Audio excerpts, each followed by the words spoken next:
असां पौलुस जो तिमुथियुस खे पहिरियों ख़त इहो पढ़ी रहिया आहियूं त अचो पढ़ूं पहिरियों अध्याय 9 ऐं 10 वचन। पहिरियों तिमुथियुस पहिरियों अध्याय 9 ऐं 10 वचन।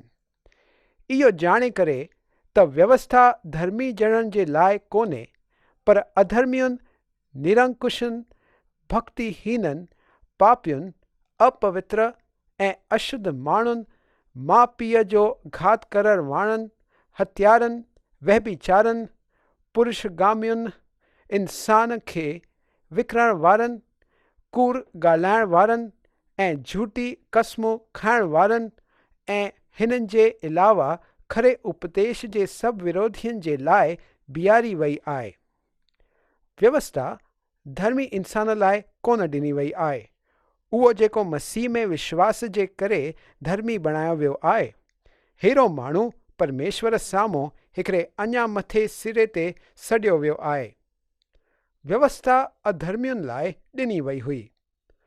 तूं खून न कजांइ, इहा आज्ञा परमेश्वर जी संतान खे कोन ॾिनी वई आहे, छो त हुन जी संतान जे मन में कंहिंजो खून करण जा ख़्याल कोन ईंदा, बल्कि उहो कंहिंखे बि धक न हणणु चाहींदो, पर ॿियनि जी मदद करणु चाहींदो।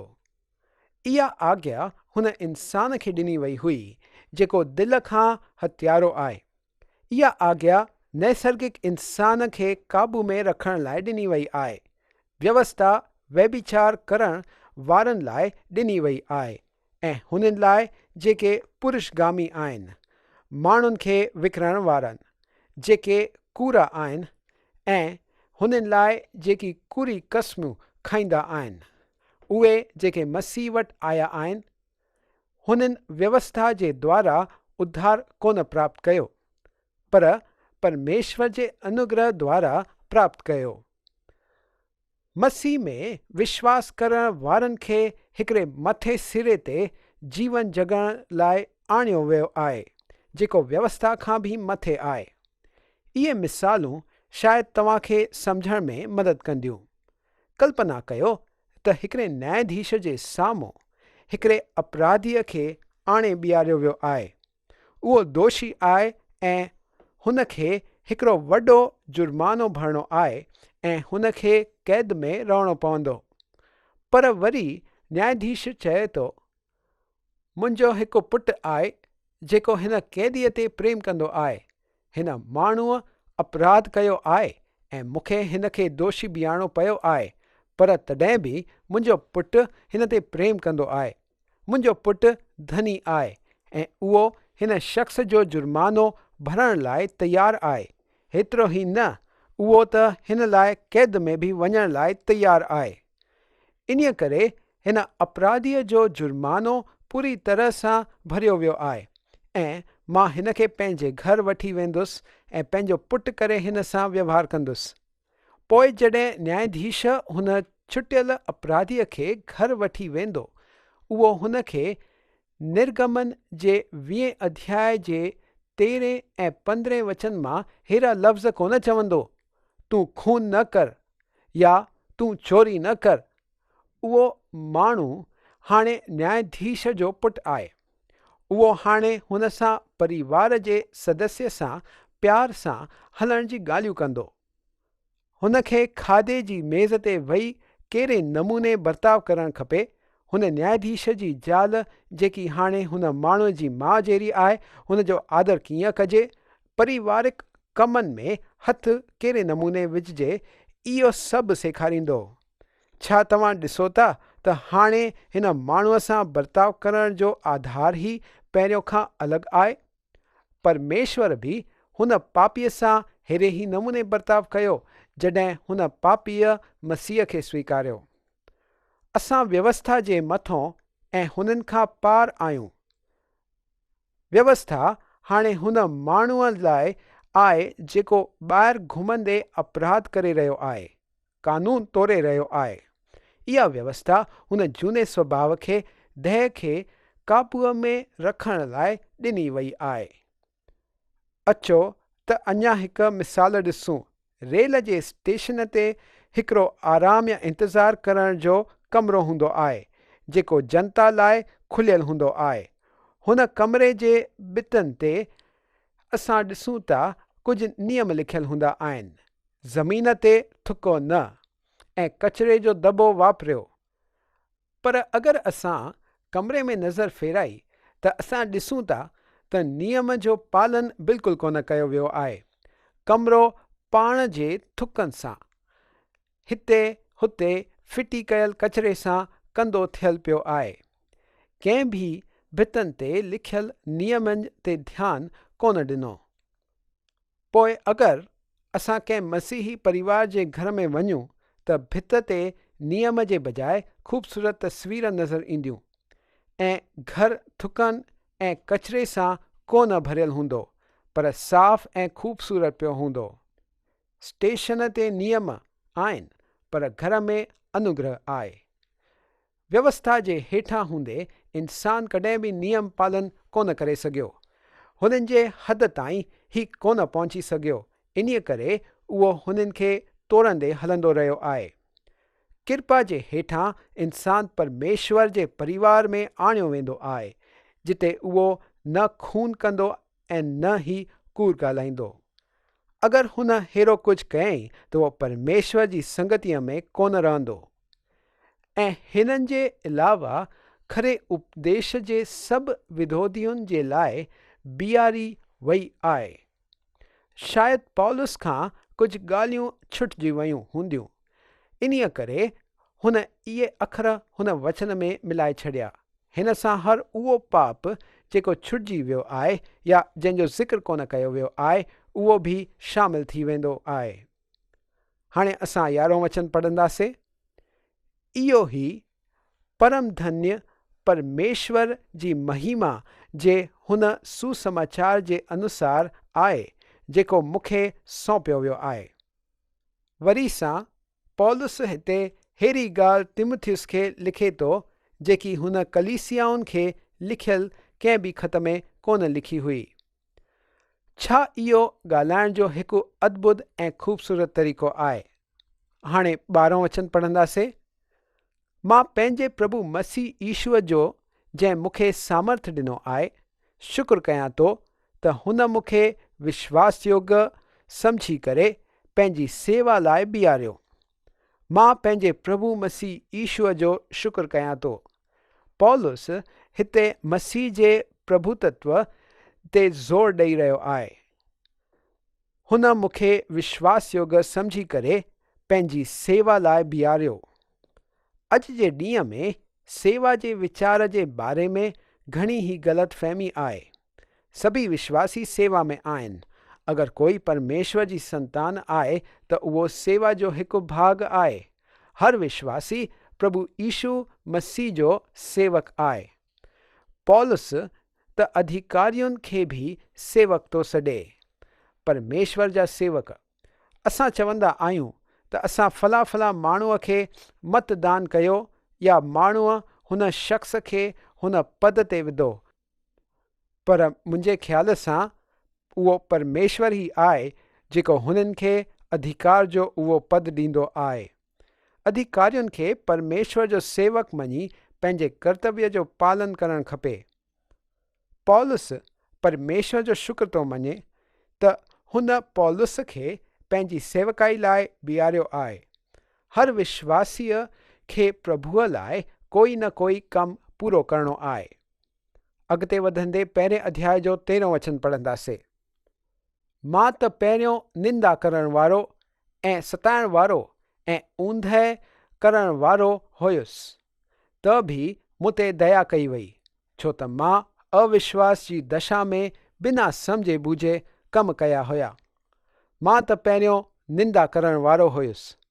पौलुस इहो घिनौनो अखर वापरे चवे थो त उहो पहिरियों निंदा करण वारो हुयो। हुन प्रभु ईश्वर जी निंदा कई हुई ऐं हुन सां नफ़रत कई हुई। मुंहिंजे ख़्याल सां जॾहिं मसीह क्रूस ते हुयो तॾहिं शायदि पौलुस हुते बि मसीह जी खिल पियो उड़ाए। पौलुस चवे थो त उहो पहिरियों निंदा करण वारो ऐं सताइण वारो ऐं ऊंधहि करण वारो हुयो। त बि मूं ते दया कई वई। जॾहिं पौलुस पंहिंजे उद्धार जे बारे में ॻाल्हाए थो त उहो ॿुधाए थो त उहो परमेश्वर जे अनुग्रह जे द्वारा बचियो आहे। उहा परमेश्वर जी दया हुई जंहिंजे करे उहो सेवकाई में शामिल थियो। मां बि अॼु ताईं इहो कोन सम्झी सघियो आहियां त प्रभु मूंखे परमेश्वर जो वचन ॿाहिरि ॿुधाइण में छो इस्तेमालु करे रहियो आहे। अगरि कंहिं मूंखे 12-13 साल पहिरियों चवे हा त मां कंहिं ॾींहुं सेवकाई में शामिलु थींदुसि त मां हिन ॻाल्हि खे खिल में उॾाए छॾां हा। मूंखे हिन जी ज़रूरत कोन हुई ऐं न ई मूं में हिन लाइ कोई क़ाबिलियत हुई, पर परमेश्वर मुंहिंजा अज़ीज़ मूंखे हिन सेवकाई में विधो आहे। हुन जी सेवकाईअ में उहो दया जो धनी आहे ऐं हुन जी उहा दया मां पंहिंजी ज़िंदगीअ में घणी ई वापरी आहे, छो त मां अविश्वास जी दशा में बिना सम्झे बूझे कम कया हुया। पहिरियों पौलुस जे हालत हेड़ी हुई ऐं असां सभिनी जी बि हालत मसीह खे स्वीकारण खां पहिरियों हेड़ी ई हुई। पौलुस परमेश्वर जे अनुग्रह सां उद्धार पातो, जंहिं हुन खे विश्वास ऐं प्रेम जी जाइ ते आंदो जेका मसीह ईशूअ में आहे। वरी इहे उहे शयूं आहिनि जेकियूं हिकिड़े विश्वासीअ जे ज़िंदगीअ में नज़र ईंदियूं। ईशू जग जो सभिनीनि खां महान शिक्षक ज़रूरु हुयो, पर उहो इहो बणणु कोन आयो हुयो। उहो नैतिकता जी हिकु खरी मिसाल हुयो, पर उहो इहो बणणु कोन आयो हुयो। उहो जग में छरो हिकु ई हुन महान उद्देश्य सां आयो ऐं उहो आहे पापियुनि खे बचाइणु, हुननि खे उद्धार ॾियणु। जॾहिं तव्हां माण्हुनि खे पंहिंजी साक्ष्य ॿुधायो था त ख़्यालु रखो त तव्हां हुननि खे वई इहो न ॿुधायो त तव्हां केतिरा अद्भुत आहियो ऐं तव्हां छा छा हासिलु कयो आहे। हुननि खे इहो ॿुधायो त तव्हां हिकु पापी हुया ऐं मसीह तव्हां खे बचायो। इहा ई ॻाल्हि अहमियत रखंदी आहे। जिन्हनि में सभिनी खां वॾो मां आहियां। जॾहिं पौलुस चवे थो त उहो पापियुनि जो मुखिया आहे त उहो वधाए चढ़ाए ॻाल्हि कोन थो करे। उहो ऊचे लफ़्ज़नि जो भाषण कोन इस्तेमालु करे रहियो आहे। उहो छरो सच ॻाल्हाए रहियो आहे। उहो पापियुनि जो मुखिया हुयो। हुन मसीह ईशूअ जी निंदा कई हुई, हुन जे बारे में बुरी ॻाल्हियूं चयूं हुयूं, पर पौलुस चवे थो मां बचायो वियो आहियां। प्रभु ईशू पापियुनि खे उद्धार ॾियण लाइ आयो हुयो। ऐं अगरि तव्हां चओ था त मां त बिल्कुलु गयो गुज़रो आहियां, मूंखे नथो लॻे त मसीह मूंखे बचाए सघे थो, त तव्हां बिल्कुलु ग़लति आहियो। पौलुस पापियुनि जो मुखिया हुयो ऐं पापियुनि जो मुखिया जो उद्धार त थी चुको आहे। त अगरि तव्हां उद्धार पाइणु चाहियो था त तव्हां उहो पाए सघो था। निश्चय त तव्हां जे ई हथ में आहे। तव्हां खे छरो मसीह जे तरफ़ मुड़णो आहे, बाक़ी सभु कुझु मसीह कंदो। पौलुस चवे थो त उहो विश्वास योग्य आहे। सॼी ॻाल्हि विश्वास योग्य आहे। 16 वचन हाणे असां पढ़ंदासीं। पहिरियों तिमुथियुस 1 अध्याय ऐं 16 वचन। पर मूंते इन्हीअ करे दया थी त मूं जहिड़े सभिनीनि खां वॾे पापीअ में यीशु मसीह पंहिंजी पूरी सहनशीलता ॾेखारे त जेके माण्हू हुन ते अनंत जीवन जे लाइ विश्वास कंदा हुन लाइ मां हिकिड़ी मिसाल बणिजां। पर मूंते इन्हीअ करे दया थी त तव्हां ॾिसो था सेवक बणजण जे लाइ, प्रचारक बणजण जे लाइ पौलुस खे दया जी घुर्ज हुई। त मूं जहिड़े सभिनीनि खां वॾे पापीअ में यीशु मसीह पंहिंजी पूरी सहनशीलता ॾेखारे त जेके माण्हू हुन ते अनंत जीवन जे लाइ विश्वास कंदा हुन लाइ मां हिकिड़ी मिसाल बणिजां। पौलुस चयईं त उहो छरो हिकिड़ो प्रचारक कोन हुयो, पर ख़ुशख़बरीअ जी हिकिड़ी मिसाल बि हुयो। हाणे असां पढ़ंदासीं पहिरें तिमुथियुस जो पहिरियों अध्याय ऐं 17 वचन। हाणे सनातन राजा अर्थात अविनाशी अनदेखो हिकु मात्र परमेश्वर जो आदर ऐं महिमा युगा युग थींदी रहे। आमीन। परमेश्वर जी वॾाई कंदे लफ़्ज़नि जो महिमा गीत ॻाए बिना पौलुस अॻिते कोन पियो वधी सघे। सनातन या अविनाशी राजा केरु आहे? उहो प्रभु यीशु मसीह आहे। ऐं प्रभु यीशु केरु आहे? उहो अनदेखो हिकु मात्र परमेश्वर आहे। मूंखे इहो न ॿुधायो त प्रभु यीशु पाण परमेश्वर आहे। हिन जी सिख्या पौलुस असांखे कोन ॾिनी आहे। पौलुस यीशुअ खे देह में प्रकट थियल परमेश्वर करे ॼाणींदो हुयो ऐं हिते हुन जे संबंध में उहो पंहिंजी साक्ष्य ॿुधाए रहियो आहे। अचो त हाणे 18 वचन ते वधूं। हे पुट तिमुथियुस, हुननि भविष्यवादियुनि जे अनुसार जेकियूं पहिरियों तुंहिंजे विषय में कई वयूं हुयूं, मां इहा आज्ञा सौंपां थो त तूं हुननि जे अनुसार सुठी लड़ाई खे लड़ंदो रहो। इहो ख़त जेको तिमुथियुस खे लिखियो वियो आहे ॾाढो व्यावहारिक आहे ऐं स्थानीय कलीसिया ऐं तिमुथियुस जी ज़िमेदारियुनि जे बारे में आहे त ॿी इहो ख़त प्रेरित पौलुस ऐं तिमुथियुस जे विच में हूंदड़ अद्भुत ऐं व्यक्तिगत रिश्ते खे प्रकट करे थो। पुट तिमुथियुस, उहो पौलुस जो आत्मिक पुटु हुयो छो त मसीह जे तरफ़ तिमुथियुस जी अगुवाई पौलुस ई कई हुई।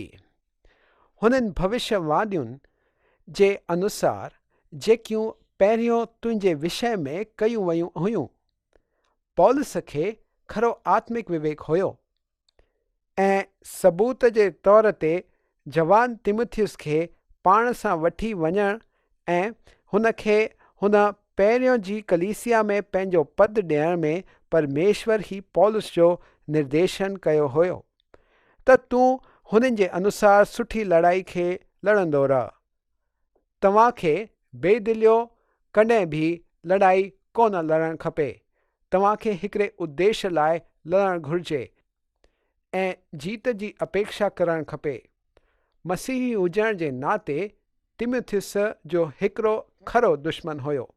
उहो हिकिड़े आत्मिक युद्ध में शामिल हुयो। पौलुस चवे पियो त तिमुथियुस हिकिड़ी सुठी लड़ाई लड़े ऐं पंहिंजे विश्वास खे ॿियनि वांगुरु ॿुॾणु न ॾे। पहिरियों अध्याय 19 वचन हाणे असां पढ़ंदासीं। ऐं विश्वास ऐं हुन सुठे विवेक खे थामे करे, जंहिंखे परे करण जे वजह सां केतिरनि जो विश्वास रूपी जहाज़ ॿुॾी वियो। कुझु माण्हू अगरि असांखे विश्वास ॾियारणु चाहींदा त मसीही ज़िंदगी जीअणु आसान आहे, पर हीअं बिल्कुलु कोन्हे। उहा हेतिरी आसान कोन्हे त साई बत्ती ॿरे त हलंदा थियो ऐं जॾहिं बत्ती ॻारी थिए त थमिजी वञो। न, बिल्कुलु न। उहा ॾाढी मुश्किल आहे।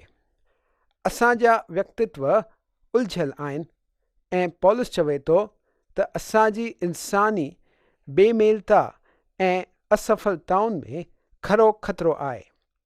हिकिड़ो माण्हू सेवकाई छॾे घर वापसि आयो ऐं हिकिड़ी सादी नौकरी करणु चालू कई।